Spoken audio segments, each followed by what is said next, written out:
You're live. Good morning, and thank you for joining us here today. It's a very important news conference that we're having. Obviously, this is the news conference a few days past the March 21st incident at Young Park. Before we get started, I'd like to again remind everybody to please silence their cell phones and any other devices they may have. And also keep in mind that the investigation into this incident is still ongoing. So there are some questions that Chief may not be able to answer. But standing up here, we have several individuals, a couple of speakers. Chief and the mayor will be speaking.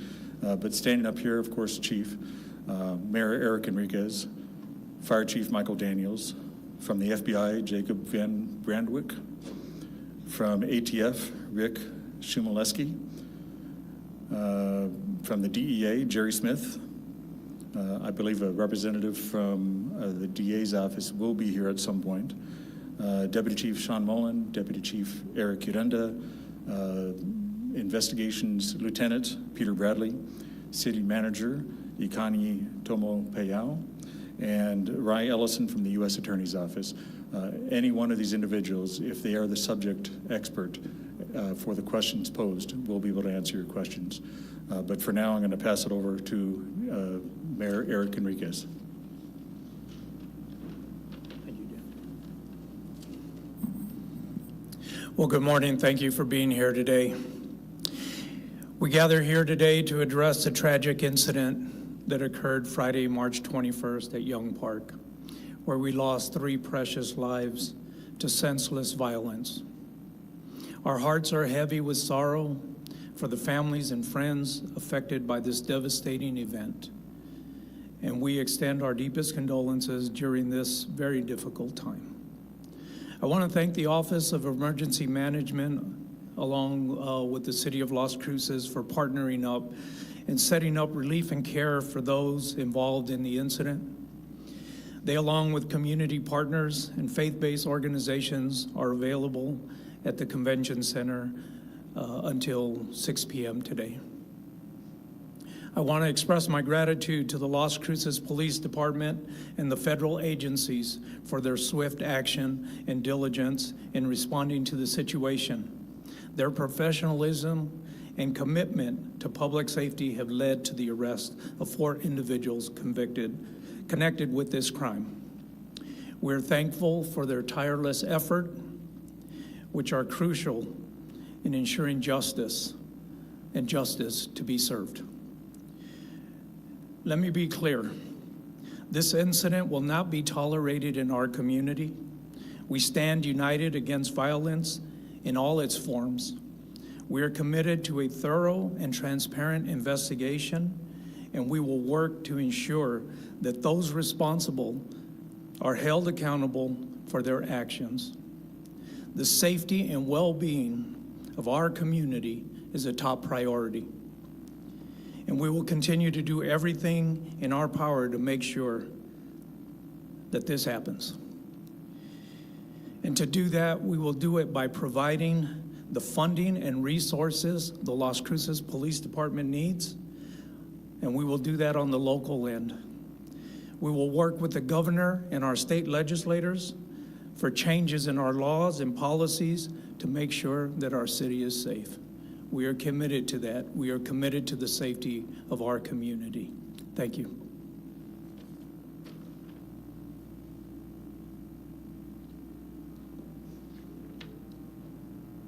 And before I ask Chief to come up here, one other thing that's kind of important to know, the Community Foundation of Southern New Mexico has established a fundraising initiative to help victims of this event and their families.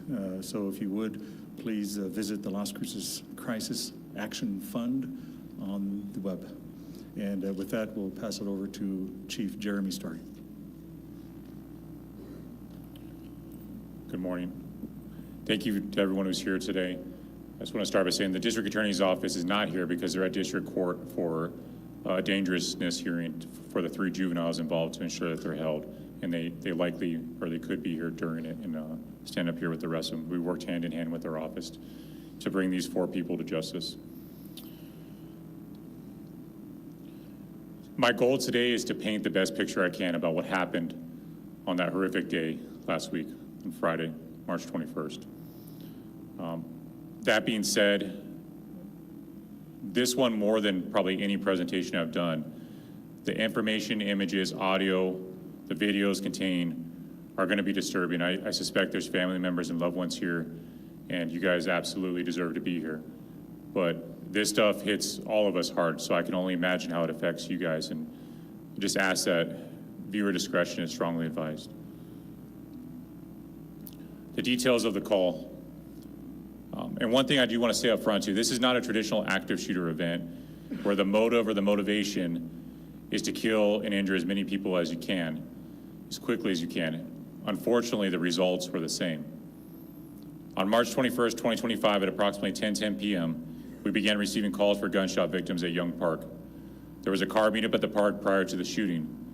While a large crowd was watching the exhibition driving, a dispute developed towards the southwest portion of the parking lot. The dispute was between two groups of people who've had personal issues in the past. The argument escalated into gunfire and multiple people began firing handguns. Some of the intended targets were struck, along with several uninvolved bystanders that had nothing to do with the dispute.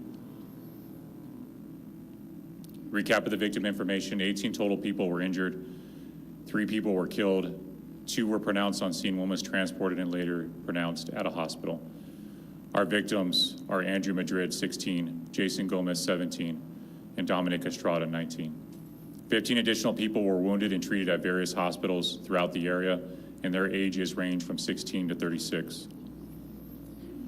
The next video I'm going to show you is a cell phone video that's been circulating on social media. This is the original video. It's a little bit clearer, but it's kind of hard to see what's going on, so I'm trying to give you a frame of reference. This is the parking lot of Young Park. The blue circle is where you're going to see the blue Mustang doing donuts. That's what everybody's watching. The yellow circle is where most of the shell casings were recovered after the incident. The red circle is where our suspects were seen standing together just prior to the shooting, and their vehicle is parked where that orange circle is, all the way up against the curb. It's a red Mercedes, and you'll see 3 of the 4 suspects flee to that vehicle after the shooting and leave. Again, this is a video that was taken recording the blue Mustang. If you look kind of in this frame towards the top right is where the shooting happens. All the way straight ahead is where the suspect vehicle is parked. Hey, 3 people are liable to get blasted right now.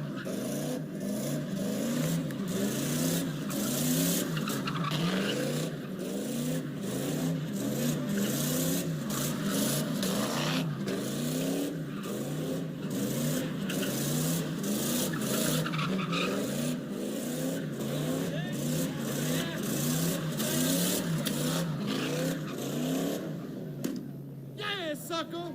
You guys like that shit? My heart's like racing. I don't even.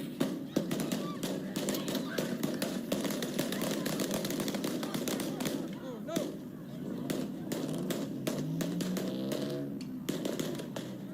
Oh no. Oh no. Oh no.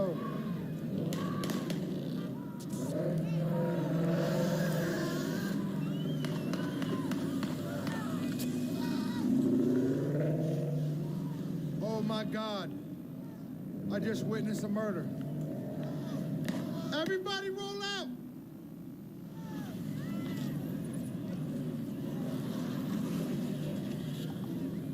Oh my God.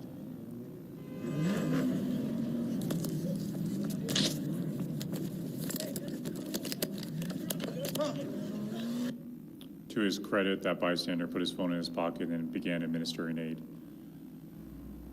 I'm going to play for you guys some of the 911 calls. There's almost an hour of audio for 911 calls. I'm obviously not going to play all that.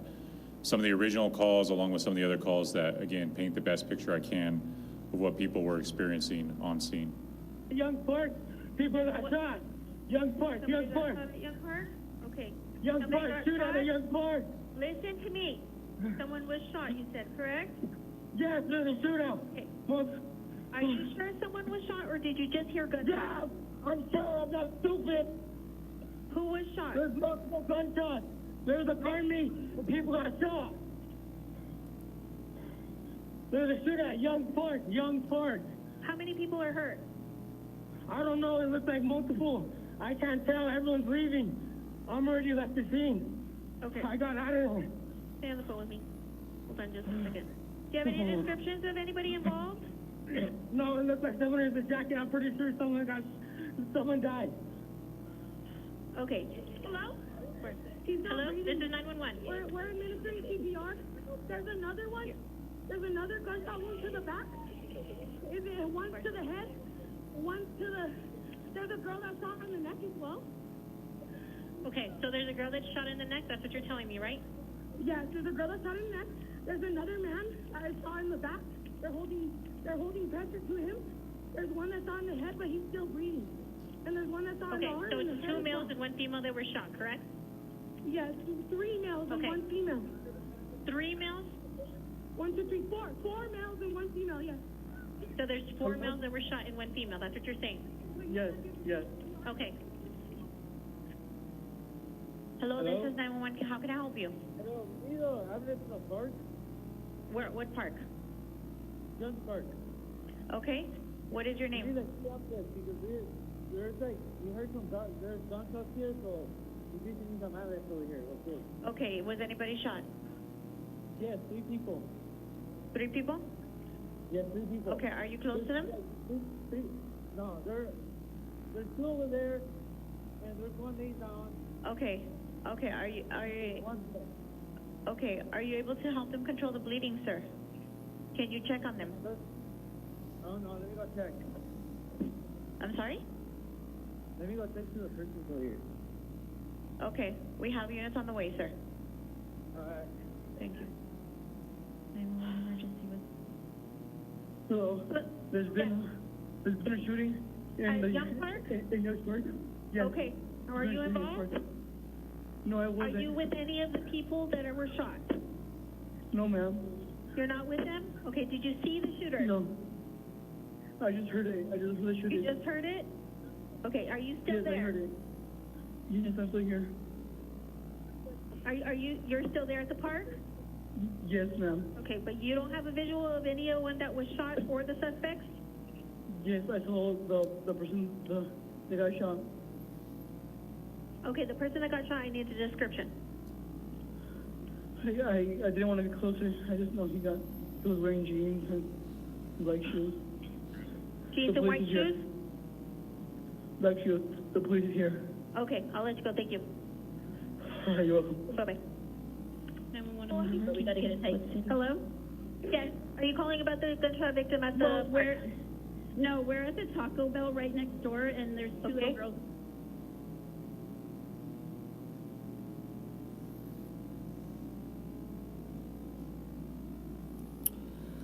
That last call was from the Taco Bell where 2 additional victims showed up. The next thing I'm going to play for you guys is some of the police radio traffic. And again, it's important to know that the way this is recorded for time's sake is that when one transmission ends, the next one begins immediately, but that's not how it occurred that night. There's some amount of space in between the transmissions. The gunshot victim, 143. 1905 Nevada Avenue, 1905 Nevada Avenue break. They have multiple callers calling in about a gunshot victim. There's advising there's 3 gunshot victims, 1 to the head, 1 to the leg. They're advising they went towards Lynn. They were running. We're still gathering. 934. Affirmative. I have one of the callers. He's currently advising there's 3 GSVs and there was 3 shooters. They were last seen running on Lynn, by the Lynn area. I'm still trying to get. 1130 Central route to the GSE. 944. Any traffic? 777. Sorry about that. ATL, where are the victims at? We're still gathering on where the victims are at. Sorry, just 4 down. There's probably over 100 cars in the parking lot. Copy 100 cars in the parking lot. 944. 1130 Central. What was the description of the vehicle headed north on Walnut? 96 Central. I made it in the parking lot. Copy on the south side of the parking lot. 768 Central. I'm around to the GSE. 1119 Central. Coming up 97 to Nevada. Copy 792. 1130 Central. Same traffic. 10-4. And 1143. 9-4 cars in front of you. 49, there's multiple GSVs. They're advising the center of the parking lot and some towards the playground. 768 Central. 10-3 the channel for them? Does anyone have a bigger med pack? Yeah, we'll bring one. Sarge, do you have a 1143 Central, we have multiple gunshot victims. Copy, multiple gunshot victim. 969 Central, start alerting area hospitals. 1141 Central, both units detained, no report. Show us around to the GSBs. 10-4. 1143 Central, I have 2 victims with gunshots to the head. 1140 GSB to the head. 1140 is in the middle of the park. That's 35 Central, have a female GSB to the neck. Copy, GSV to the 768, to any units that are not on scene, I need a perimeter set up. I need Lowman and Walnut shut down, both north and south, and then I need a perimeter around Young's Park. 945 at Walnut and Nevada. 768 Central. Will you advise fire of that 49 on multiple victims? 1124 Central. Put me on the GSD and I'm in route. 10-4. 777 GSB to the back. You log in chat to apply. Copy, chest fuel applied at 2215. Start getting all these vehicles out and get them northbound. 935 Central. Pressure dressing applied to the neck. Be applying pressure to the neck. Negative, but pressure dressing applied to the neck. Be pressure dressing. 818 Central. I have one playing a tourniquet to a leg. Multiple GSBs to the leg and one of the arm. 1130 Central. I got one gunshot victim to the head. Just one of the head. We have any witnesses anywhere? Affirm. All right, start getting me suspect description and direction of travel. Fire's on scene, so stay off the radio with medical information. 944 638. Mr. 49, we have 2 GSVs at Mountain View as well. 10-4. If we can get a unit to head up there, I'm at a traffic point on Walnut right now. We can reach out to Dassel Central and have one of their units go stand by until we can get someone out there. And she said Mountain View. The GSB that I have in the center of the parking lot, he does have a 1080 on him. Any other victims? 1119 Central. Right now, possible suspects are the Rivases, unknown description, unknown vehicles. Copy. Getting 49 and multiple more GSVs in the Taco Bell. More at the Taco Bell. Copy, more at the Taco Bell. Last unit on. Central, have you notified other agencies, please? 1114. 1141 Central, 970 Taco Bell. 1114, go. So today, around to the traffic to the break. 1137 Central, no traffic. Copy. I have a male 1012 rider with me. Yep. 1144 Central, 97 on Nevada. Yep. 100 all units. There's a male in Colorado wearing blue Memphis Grizzly jersey and has a 1080 on him. Fire 55, there's 2 additional ones at the Taco Bell on Walnut. They are non-critical. Each has a GSB as a lower cast. I'll be with you. 10-4, Sam. No, there's a lot of traffic. We just got a caller advising there's 5 to 6 gunshot victims also at MMC that just came in. 777, can you go through? Direct. Any units available? We got 5 to 6 GS.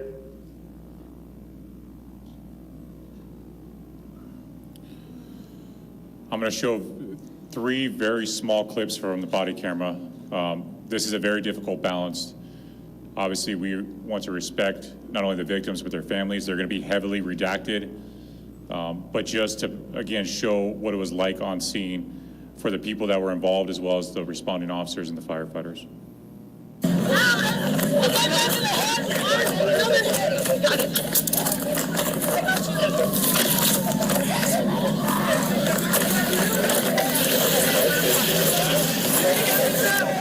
Where's the shot? He shot under his arm and I think his leg. Who has that one right here? Okay, I'm gonna put a turret on you, okay? Is he shot down there too? Yeah. All right, lay flat for me.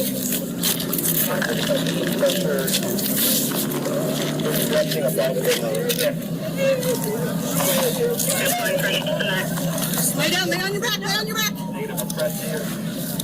Pressure dressing applied to the neck. Pressure dressing.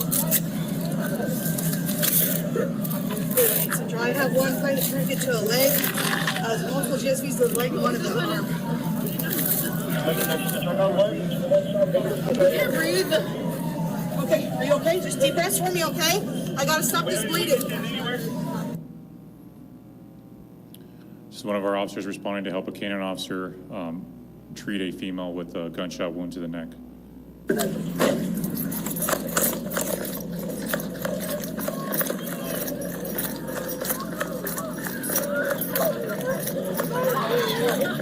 Where my hands at? Where my head? Hold it here. I got you. All right, back up.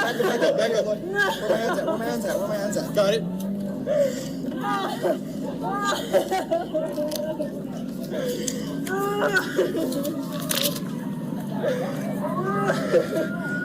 Hand up, okay? Keep your hand up. Keep your hand. Keep your hand up. You're gonna be okay. I need you to calm down, okay?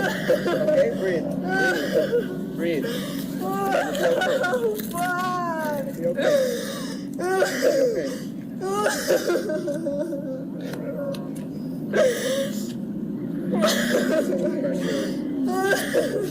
First dressing light to the.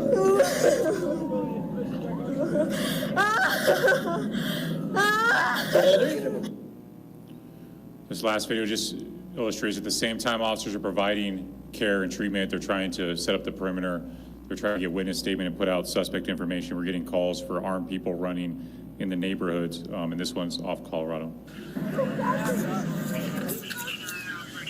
Hey, direct, Sarge, a male on Colorado with 1080. Can you go? Yes.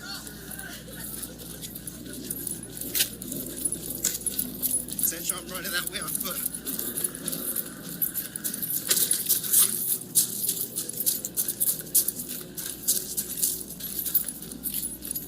Description one more time.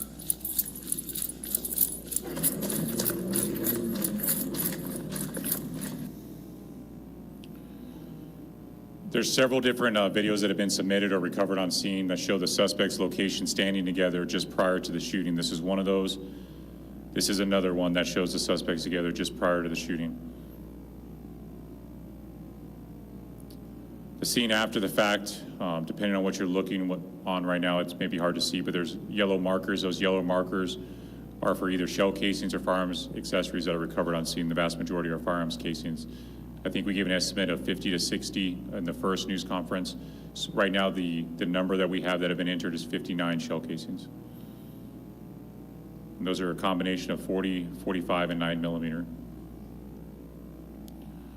Our 4 suspects have been charged with murder, 3 counts. The only adult is Tomas Rivas, 20 years old, 2 17-year-old males, and 1 15-year-old male.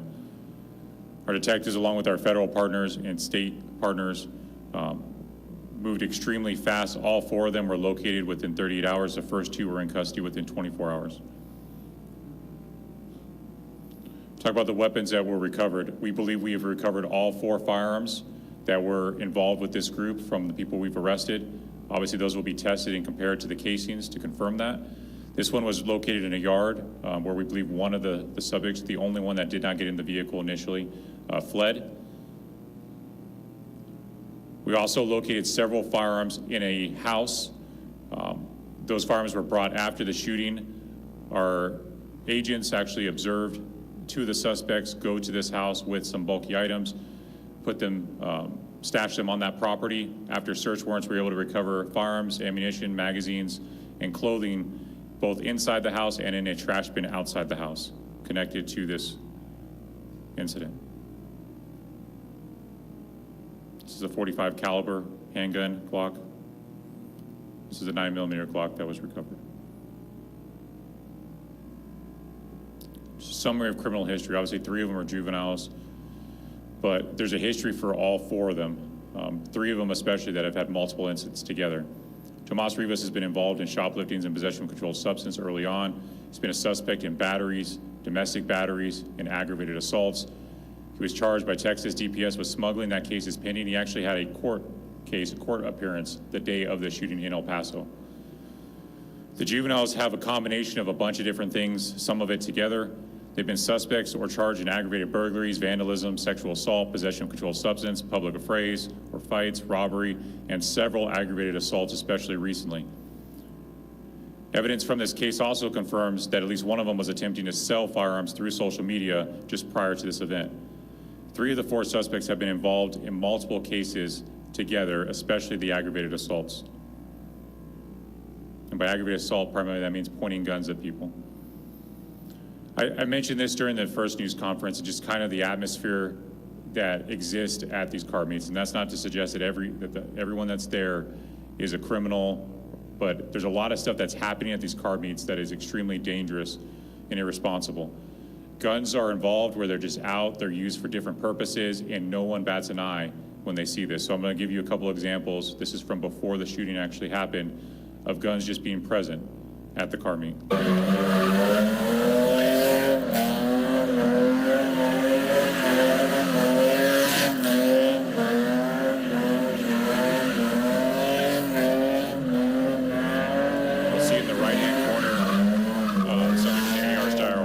Second, using the laser on the car. This circulated, obviously, all over the place. There were two subjects holding the same rifle at different points. They were not, based on all available evidence, were not involved in the shooting. And so the question was, why do they have the rifle out like that? Well, this is the videos of what they're doing with the rifle at this event.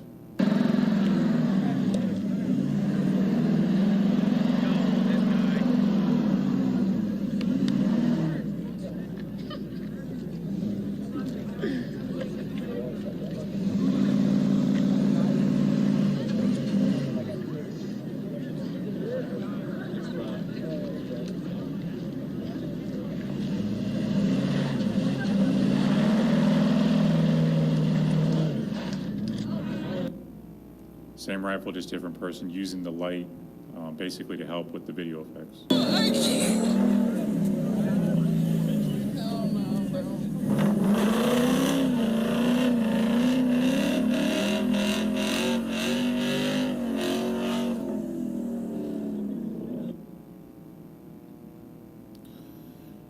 I'm going to play some video clips from a 2023 car meet that we had to disperse. And just this, I mentioned this earlier, this has been a problem for police departments across the country. And they're very difficult to deal with because of the number of people and some of the behaviors that happen when you have that many people together doing the things that they're doing.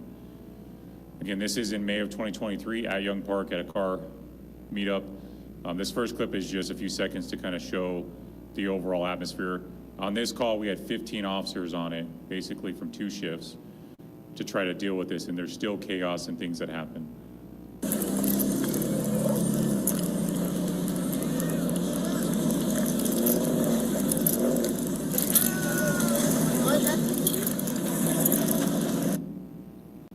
What you're going to see in the first few seconds of this video is a full bottle of beer is thrown at this unit and breaks right at the corner. Some of it gets into the vehicle, and then they apprehend the person that was involved in throwing it. Who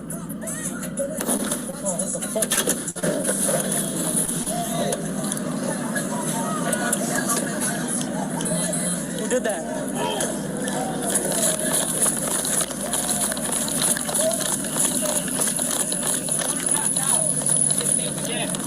You got me on your back.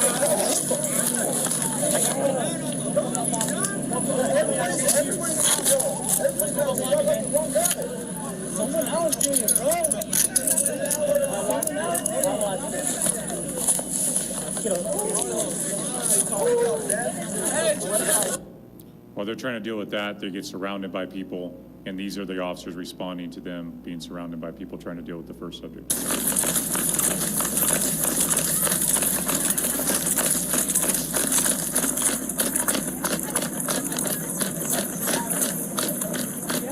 I don't know.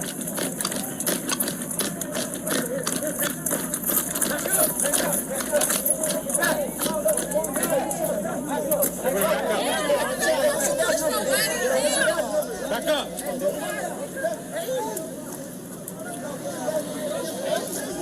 Hey, what you guys looking?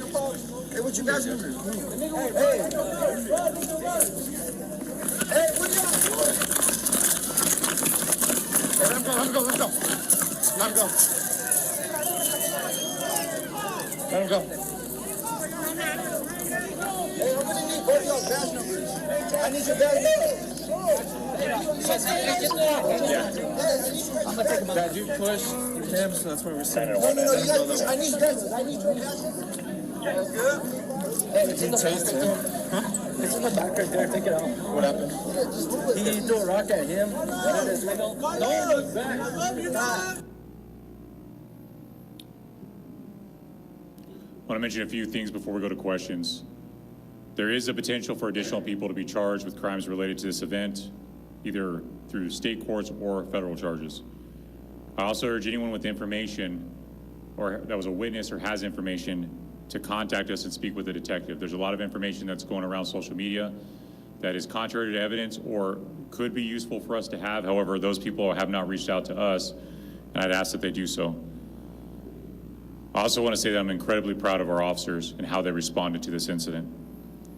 The officers and supervisors who responded began immediately rendering aid. They provided aid to almost everybody on scene right away as soon as they got there. At the same time, they're still trying to manage the scene, gather information, and close off the perimeter. They managed one of the most chaotic scenes law enforcement can contend with, and they did it with poise and professionalism. My detectives and crime scene personnel, they managed to process this massive scene with help from state police, the FBI, and ATF. They're able to track down those individuals responsible and get them into custody without incident extremely quickly. The cooperation between LCPD, FBI, ATF, DEA, the District Attorney's Office, the U.S. Attorney's Office, and our other state and local law enforcement partners is praiseworthy. Everybody came together to deal with this tragedy. I do want to clarify one thing I said at the last news conference. When I said that people have a blatant regard or disregard for the rule of law in New Mexico, I'm talking about those who engage in criminal behavior, and they victimize the people in our communities throughout the state. Most New Mexicans, almost all New Mexicans, are law-abiding citizens who are trying to live their lives in a state that is #1 for crime. Most of that crime is committed by a relatively small number of people.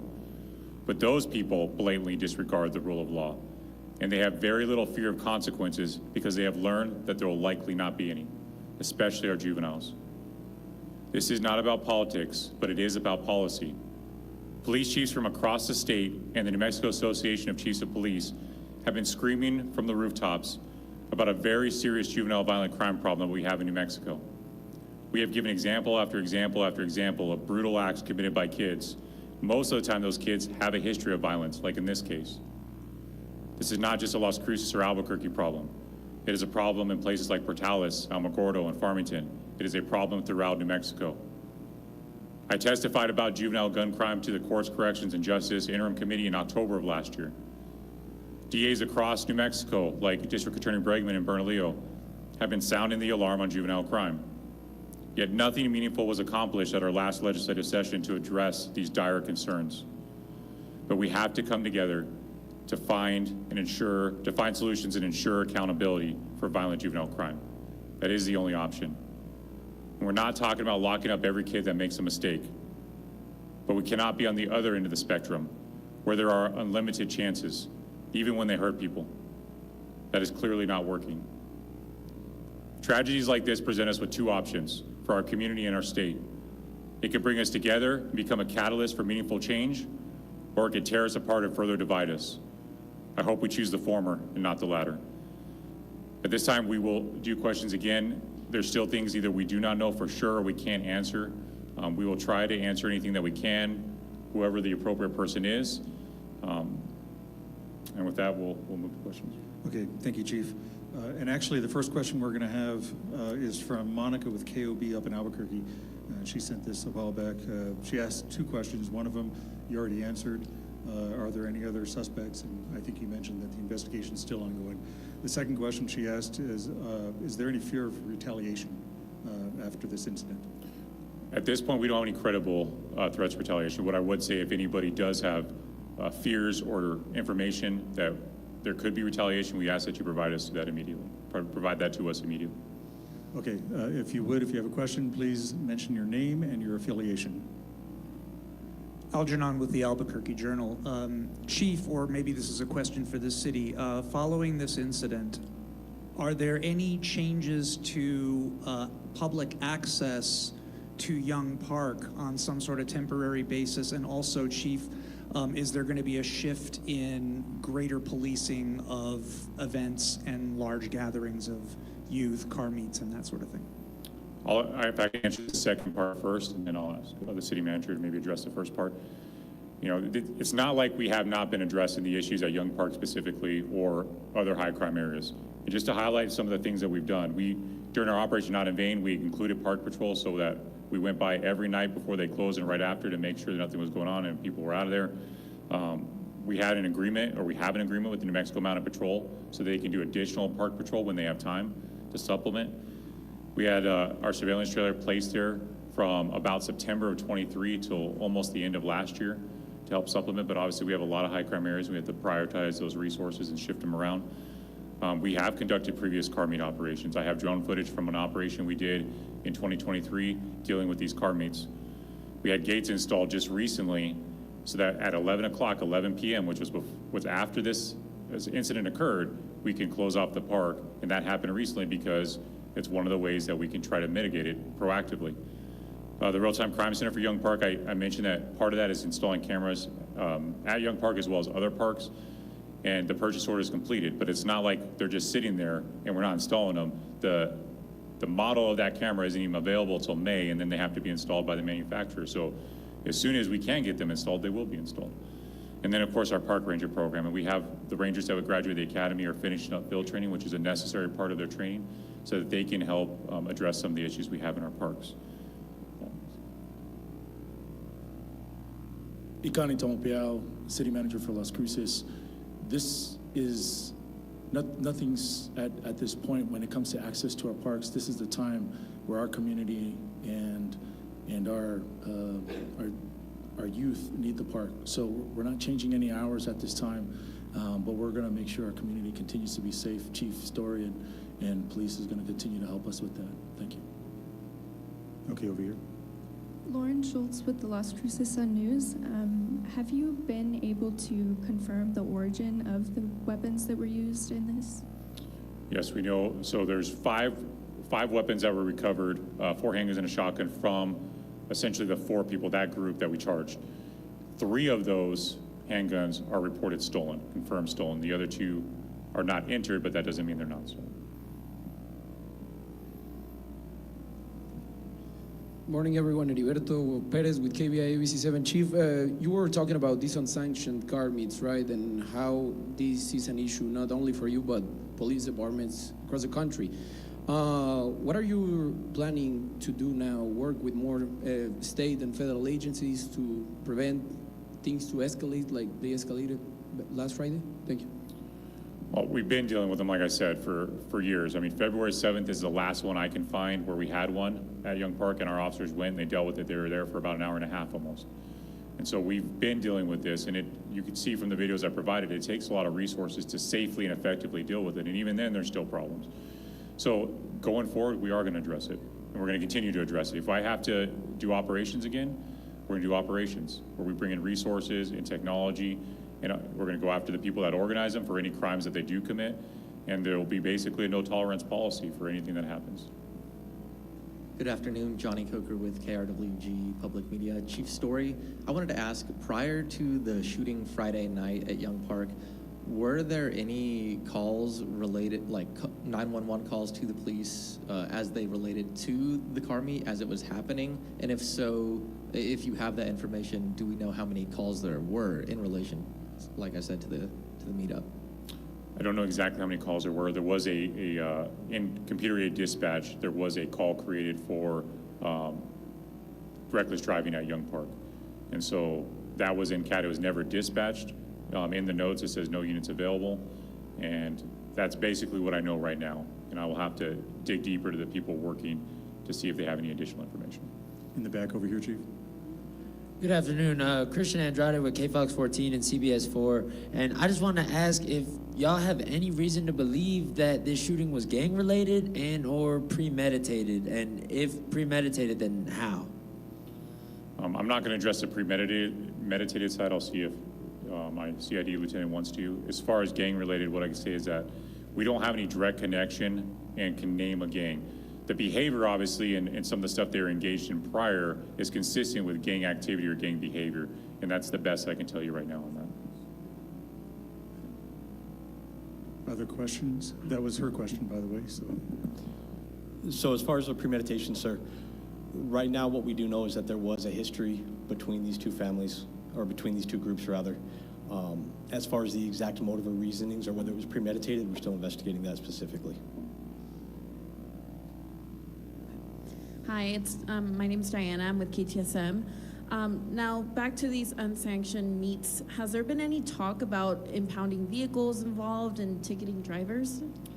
Well, yes, there's caveats and nuance to that. In New Mexico, we can't just tow vehicles and impound them, even when they're committing traffic violations. So we have limited options, but we're going to use every option we have to try to deal with these and address them. Yes. Hey, Chief. My name is Kevin Palomino with Telemundo. Thank you so much for doing this. I had a question on teenagers' access to fire guns. I know you've mentioned that that's a problem in the past. What's being done to sort of resolve this issue? Well, I would say first and foremost, it needs to come back to the families and the parents to try to help us prevent that. Most of these firearms are stolen, so they're obtaining them either by stealing them or they're selling them between each other to obtain them. Our street crimes unit has been extremely successful with pursuing federal charges on people who are using guns, especially for violent crime, stolen guns, block switches, things like that. And so several of those people have been charged and convicted in just in the last year, several juveniles with gun-related crimes. Okay, over here.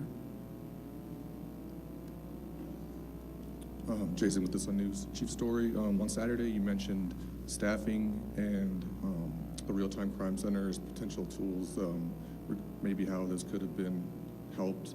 I was wondering if there's an update on both of those, and also there's a, you know, if a special session happens, are there any legislation? You mentioned the juvenile that law that didn't pass. Are there any measures that you would support that you think realistically could be brought forward?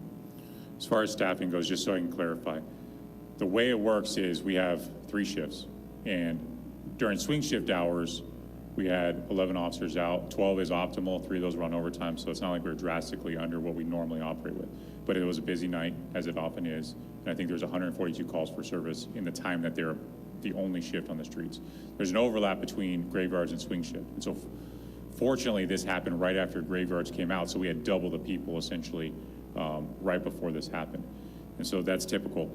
As far as the special session, I obviously support legislation to address juvenile violent crime specifically, and then anything that can be done to help with recruitment and retention.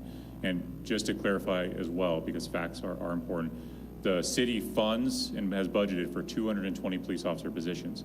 I have about 188 officers right now. And so it's not that I don't have the positions or even the money in the budget, it's I have a difficult time filling them because people want to be police officers less than they used to. Chief, here's another question from KOB.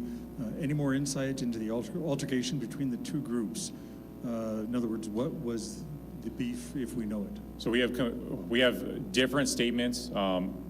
Several of them are corroborated, but I don't want to speculate for sure because we don't know exactly what it was. It could have been a combination of the things that we've been told by witnesses.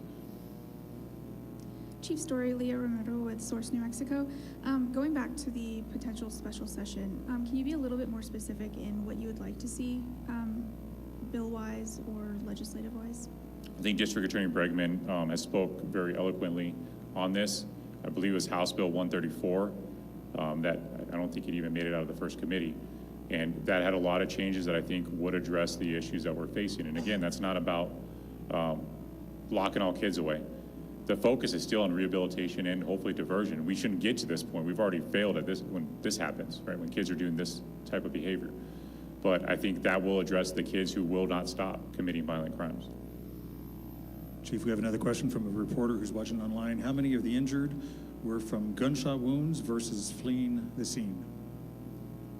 Maybe Chief Michael Daniels might be able to answer that.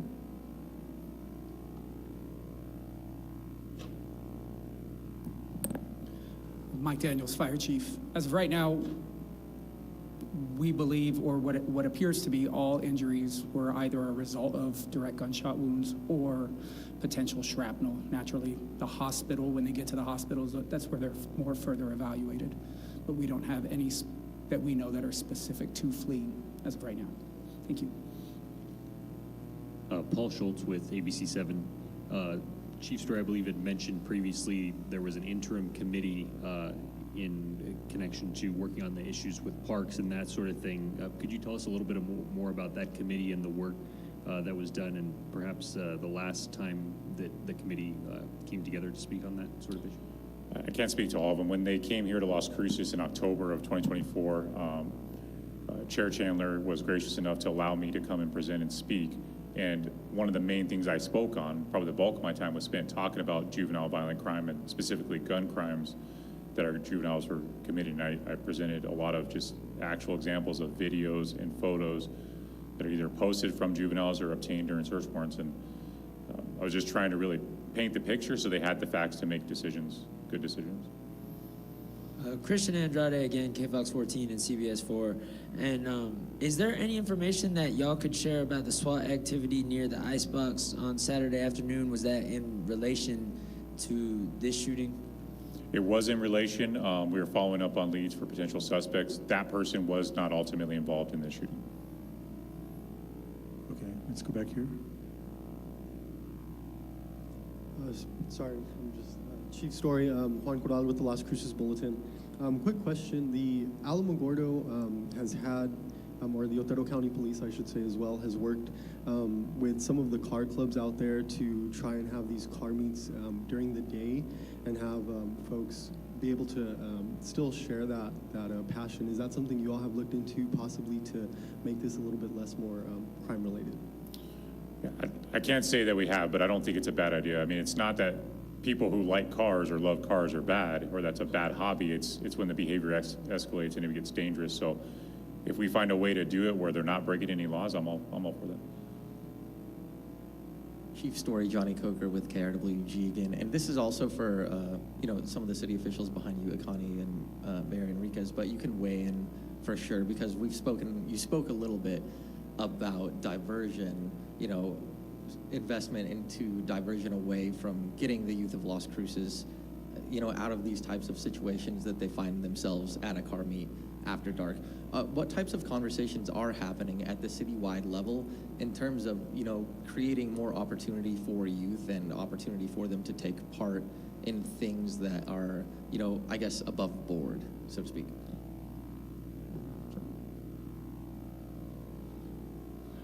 Ikani Tomapiao, City Manager.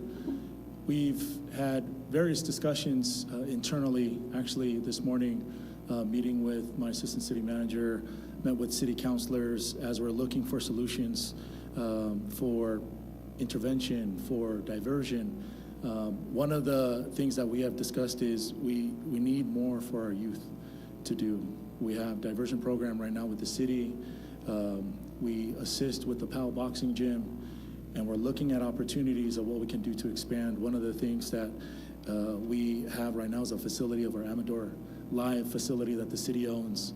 One of those things right now is we had a business that left, and we're looking to reprogram this, and one of the opportunities that we're looking at is making this a function for the youth in the community.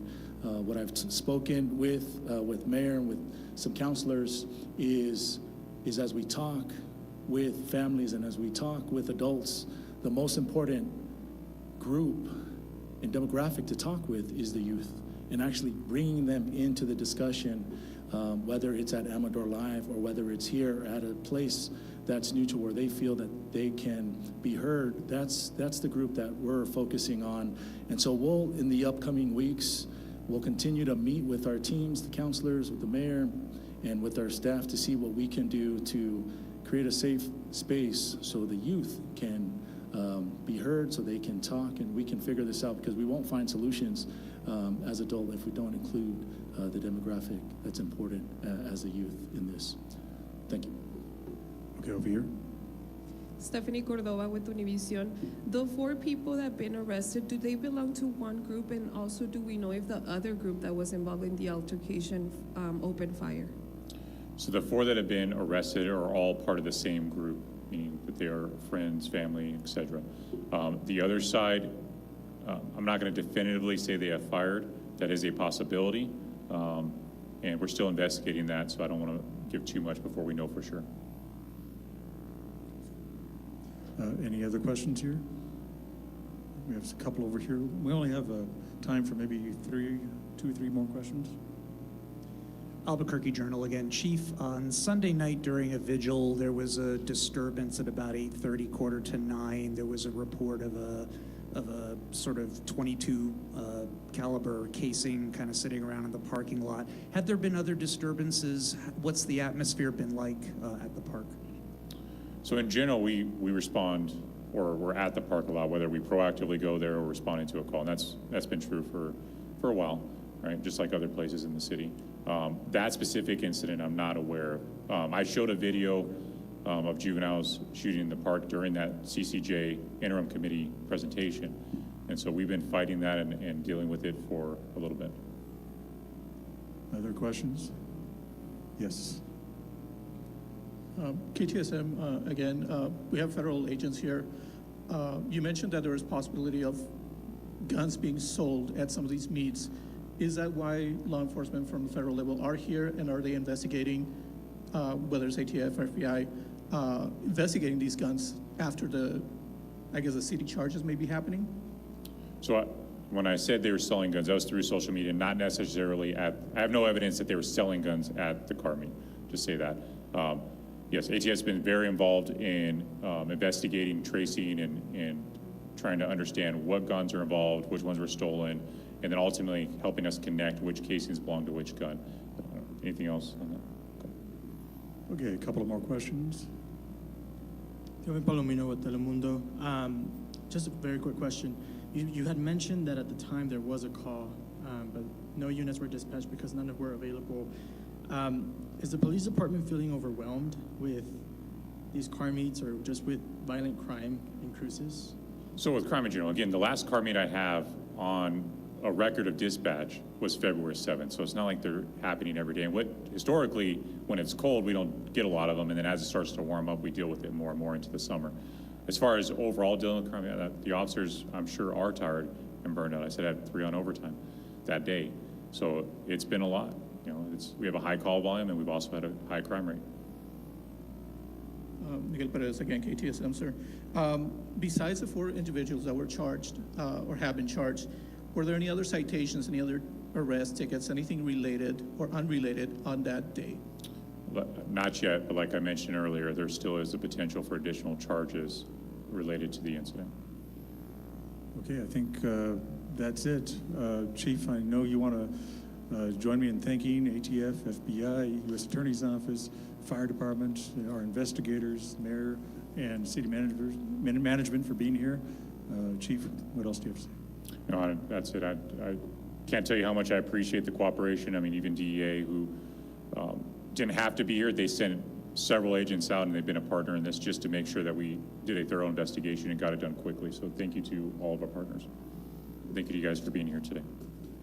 And one last thing is this broadcast is live streamed on YouTube, the city's YouTube channel, and I believe it's also on our Facebook page, the police department's Facebook page, so you can pull a video from that and also review it again.